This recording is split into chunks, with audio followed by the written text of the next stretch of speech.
Okay. Can you hear me well? I need the link. Can you send me the link? Yes. Share. Copy. Let me send this to you.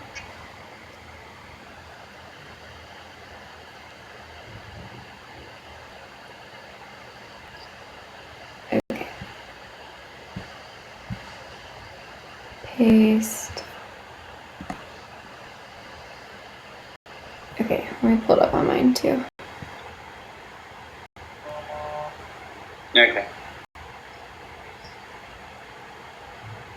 All right. So now I'm gonna let you. You're online. I'm gonna share the link with everybody.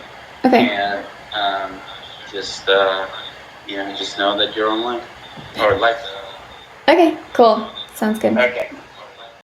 Okay, let me know if you can hear me well. Okay, I'll let you know. Okay. I'll text you. All right, Okay. bye.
Hey guys, thanks for tuning in. We're gonna get started at 5:30, so just a few more minutes.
Okay, it's 5:30. I'm gonna wait just one more minute just so that people can, so they can tune in.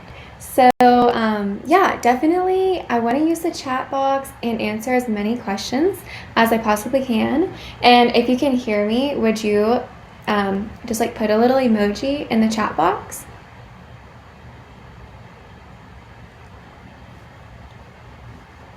Okay, see a few more people rolling in.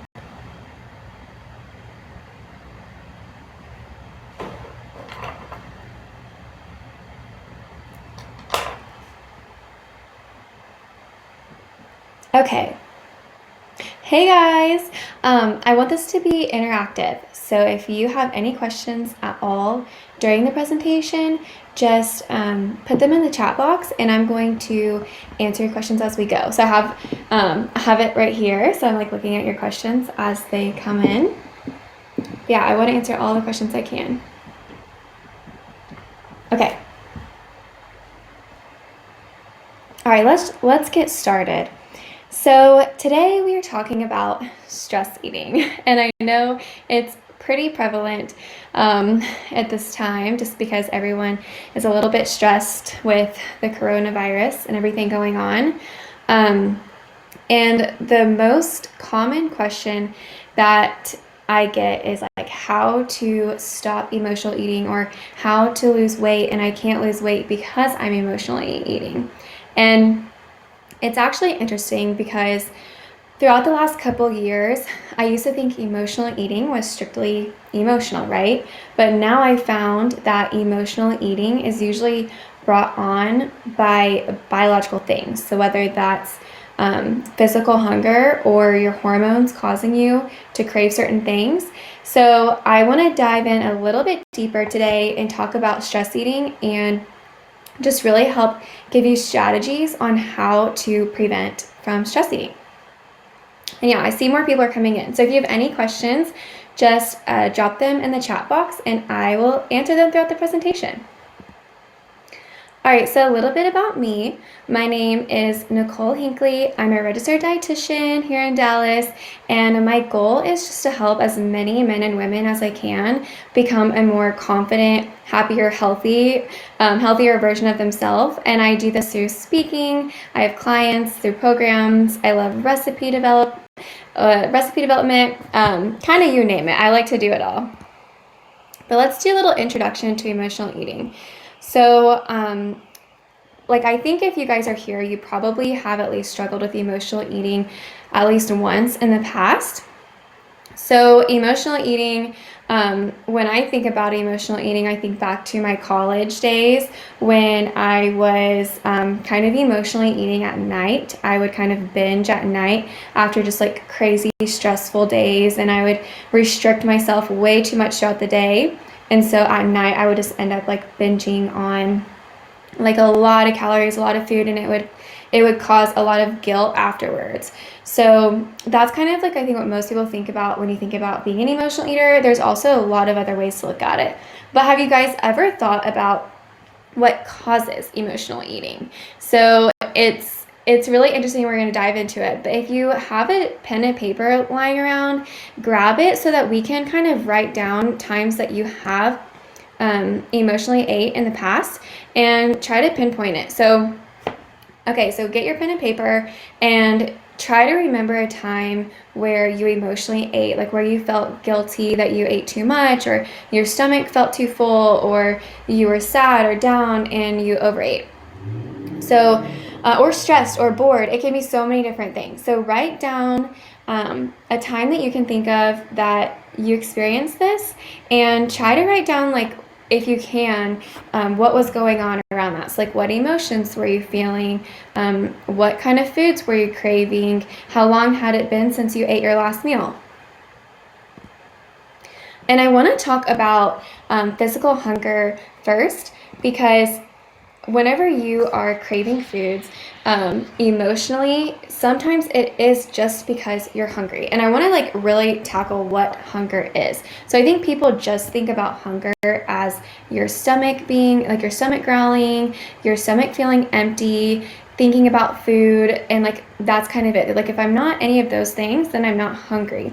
But I think what people don't think about is being tired, feeling weak, feeling lightheaded, having headaches, feeling shaky. These are also all like really more extreme signs of hunger. So if you ever have like a headache, you can't concentrate, lightheaded, feeling really tired, that could also mean that you're hungry as well. And how often should you be hungry? So everyone is a little bit different, but I think for the most part, you should be hungry around every 3 to 4 hours, because that's about what it takes to have like really a good portion size meal and then be hungry afterwards. So if you are just a crazy athlete or you just need tons of calories, it might be closer to like 2 to 3 hours. But I would say for most of us average humans, it's about every 3 to 4 hours. And if it hasn't been that long, you might actually be hungry. It might not be emotional hunger. You might actually be hungry if you didn't have a balanced meal prior to the meal that you're consuming now. So let's just say at lunch I had a salad, but I didn't have any carbs with that salad. Well, before 3 or 4 o'clock, I actually might be hungry. So we want to make sure to balance all your meals and snacks with a good amount of carbs, proteins, and fats. And I touched on this in the last snacking presentation. So if you missed that one, you should definitely go back and watch it, because it's really interesting, and it talks about blood sugars and stuff, which is important for what we're talking about today.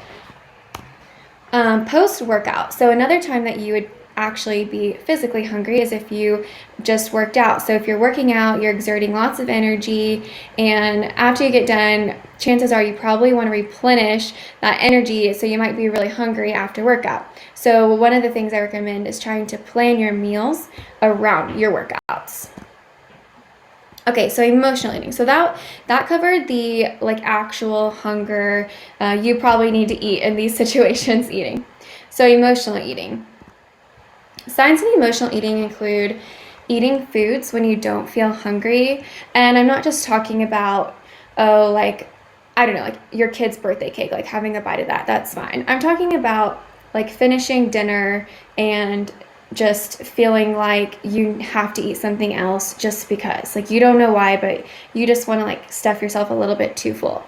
Other things that could be a sign of emotional eating would be knowing that you're going to overeat before you even sit down and eat the meal. So if you're oh gosh, this ice cream looks so good, I'm gonna eat past the point that I feel full, then that is definitely a sign of emotional eating. So anytime you're eating past the point of full is really a huge sign. And then just mindless eating. So if you're bored at home, working from home, and you walk past the kitchen and you're just grabbing chips and candy and all that kind of thing, mindless eating can also be a sign of emotional eating, boredom. And some of the questions I like to ask myself if I'm questioning if it's emotional eating is, would you have eaten the food that you're eating right now if you weren't feeling the emotion that you have? So if you are feeling really, really happy, is that causing you to drink a little bit too much wine? Or if you're feeling sad, is that causing you to eat some chocolate? Would you be eating that chocolate if you weren't sad? If you're stressed, is that causing you to eat some comfort food? Would you be eating that mac and cheese if you weren't so stressed? Or would you be snacking on those chips in between your meals and snacks if you weren't bored? So if the answer is no, if you wouldn't be eating those foods without feeling those emotions, then this is definitely a sign of emotional eating. Also, would you eat this meal or food if you were in this environment? So if you're in front of the TV, would you be snacking on popcorn if you weren't in front of the TV? Would you be eating that extra appetizer, extra dessert if you weren't in that restaurant? Would you be eating that fast food if you weren't in that car? Would you be having all those chips and queso if you weren't at that party? So if the answer is no, then that also might be a sign that it's emotional eating, or just eating based on the habits that you formed in these different environments. And then, are you just eating because this is what you're used to? This is your habit. So are you eating too much because you're eating off of a really large plate and you like to finish your plate? Or are you eating your food too quickly and that's causing you to overeat? Do you feel the need to finish your plate every time, even when you're full? Do you feel like you have to have something sweet after dinner? And these are all just habits that are definitely signs of emotional eating. Other examples include every time you're at the movies, feeling like you have to get popcorn and candy, or always overeating at dinner. That's a big one. People just kind of snack throughout the day, and then when dinner comes around, they're like, this is the best meal ever, and then they just end up overeating and feeling really tired, and it's kind of this never-ending cycle. Or do you feel like you always have to order fries if you get a burger, or always get a soda or a glass of wine just because you're at a restaurant? Or do you feel like you always have to pick up fast food after practice? Or feeling, oh, this is a big one, feeling obligated just to eat like free food, like the free chips and salsa that they put out on the table. Do you feel obligated to do that? Do you feel obligated to overeat on the free bread they give you at an Italian restaurant? These are all definitely signs as well. So I urge you guys to set guidelines for yourself and just making sure that they're applicable to you, because there's been a lot of probably every day actually I hear people that are like, yeah, like I don't eat after 7 o'clock, or I don't eat carbs after 3 o'clock, or they have all these rules and these ideas that they're trying to follow, but they don't know why that rule was made, and it might not be applicable to them. Because for instance, I typically eat a breakfast, lunch, snack, dinner, snack, just because I'm a night owl. I get a lot of my work done at night. And so if I were to say eating past 7 o'clock is bad, then I would not be eating a lot of the calories I eat throughout the day. And I would not be nourishing my body in the way that I should. But it's important to just make sure that these rules are applicable to you. So maybe that rule was created for somebody that started their day early and typically was finished eating all their meals by 7 o'clock, and if they ate after that, it was just extra. So you have to make sure that the guidelines you're setting for yourself are really applying to you and like preventing you from emotional eating. So some examples that I have personally are, if I'm feeling down, I normally don't feel down, but if I do feel down, instead of eating something, because that was like my reaction, like in college and stuff, I will go to my kitchen and I'll make an herbal tea, just so that I can kind of be doing like that same habit that I was used to, like going in my kitchen, making something, putting something in my mouth, but instead of feeling guilty about it later, I'm feeling really good about it, because it's just calming, it's soothing, it's making me feel better. Eating out. So one of the things, I could struggle with is like, oh, it's free, like college mindset. Oh, it's free. So now I'll just like put some chips on my plate, or like half a roll on my plate, and eat that, and then ask myself like, are you satisfied? Can you wait till your meal? And if I am, then I'll stop. Portion size. So I also used to like to finish my plate, and so like eating on a salad plate was a lot better, and you just feel more satisfied whenever it's just full. I don't know why, it just so much more satisfying. If I didn't pack a lunch, like a lot of people use this as an excuse to go get a treat or like an ice cream or something. So I just have like a go-to order in my head, like, okay, you're gonna go to Chick-fil-A, get a grilled chicken sandwich and a diet lemonade, and you're good to go. Outside of a mealtime, and like, because usually if I am eating outside of a mealtime, it's brought on by an emotion, so boredom, sometimes even happiness, sadness, etc. So if I am eating outside of a mealtime, I'll try to just make sure that I'm getting enough protein and fat, just so that I'm nourishing my body and I'm doing something right. Like if I'm hungry enough to get some almonds, then I'm like, all right, that's fine. Eating in front of the TV, this was an area that I used to notice. I would like get done with my dinner and always go get seconds, because I was so focused on the TV and I wasn't focused on putting that food in my mouth, and so I wasn't satisfied at the end. And then if you want dessert, so if I like have something planned, like we're gonna go get froyo or a little ice cream cone after dinner, I won't eat as many carbs, because I would so much rather have like some ice cream rather than like a lot of rice.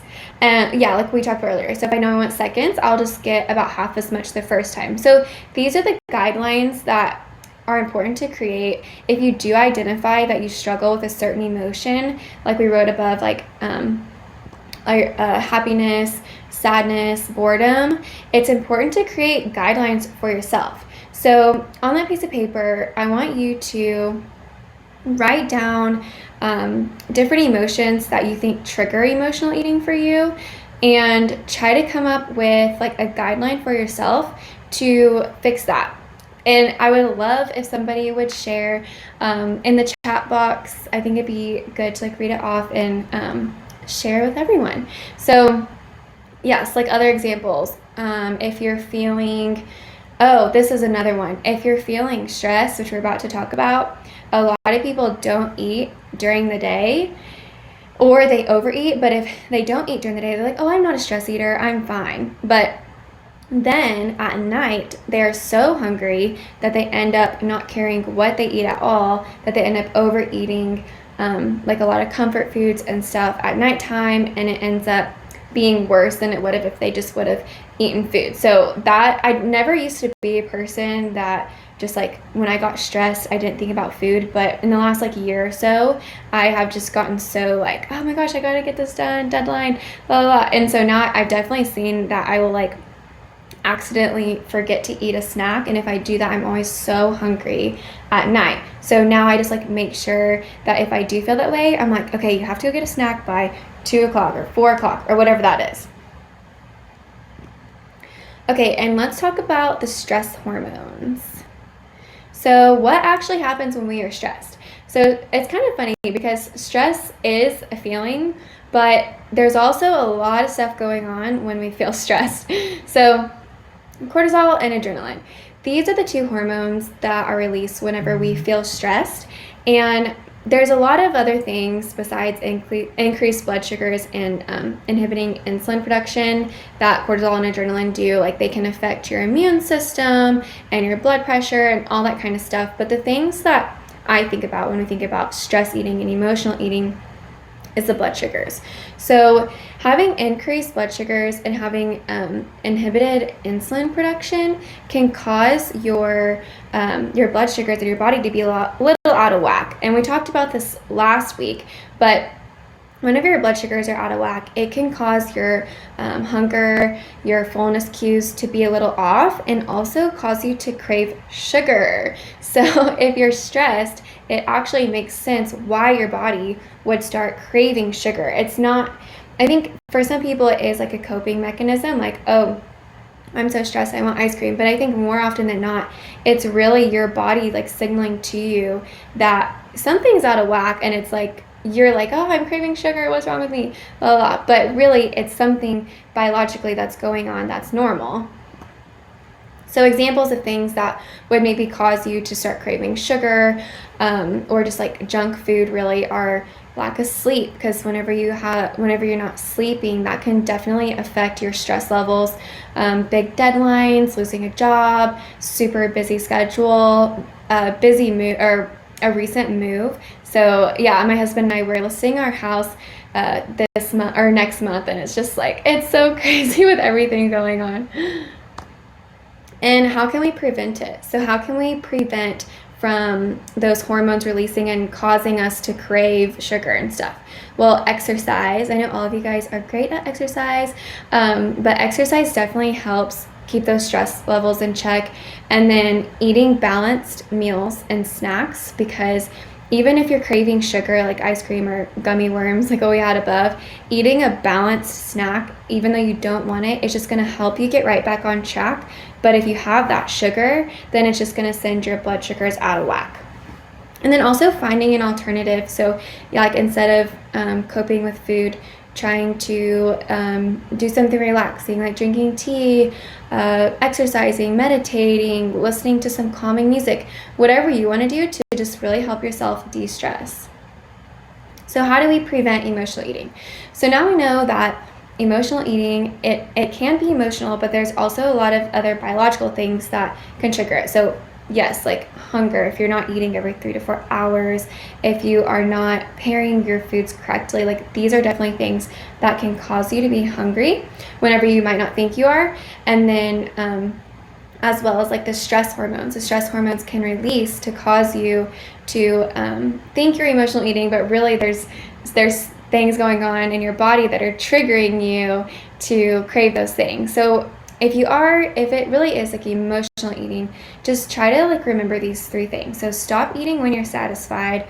Try not to like push your stomach into feeling too full. And then acknowledge your cravings and ask yourself why. Ask yourself, why am I craving this sugar? Or Why am I craving this comfort food? Oh, wow, maybe it was 3 to 4 hours. So maybe it is emotional, maybe it is physical. So ask yourself why. If you can eliminate the physical, like hunger, then ask yourself if you're feeling like a certain kind of emotion that's triggering that. And then trying not to use food as a coping mechanism. So try not to reward yourself with food. And I know it's really hard because that's like an instinct to celebrate whenever like really exciting things happen, and like go eat and drink a little bit too much, but try to find other avenues of rewarding yourself other than food. So I want to hear what y'all's thoughts are. Do you think that your stress eating is more emotional because of all these crazy emotions I know everyone has with the COVID, or do you think it's more like biological? Do you think it's more the stress hormones that are triggering you to crave sugar, or do you think you just weren't honoring your hunger? Do you think maybe you actually have been hungry all along, but you've been like ignoring those hunger cues, which have caused you to just start craving sugar or other comfort foods later just because you're so hungry? So I want to know what you guys think. You can drop it in the chat box and we can talk about it, or you can just send me an email and ask me if you have more questions about emotional eating.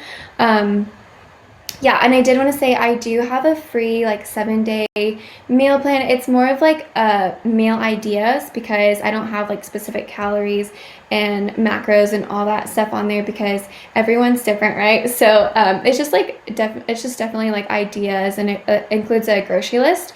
And then whenever you subscribe to that, you are subscribed to my newsletter, where I just send a weekly newsletter on super relevant like nutrition advice and blogs and fun stuff like that. So you can get the newsletter and the meal plan by going to my website at Nicole Hinckley RD and clicking that little banner, or you can just email me at NicoleHinckleyRD@gmail.com and I can get you added to that list as well. But I'd love to answer any of your questions that you have.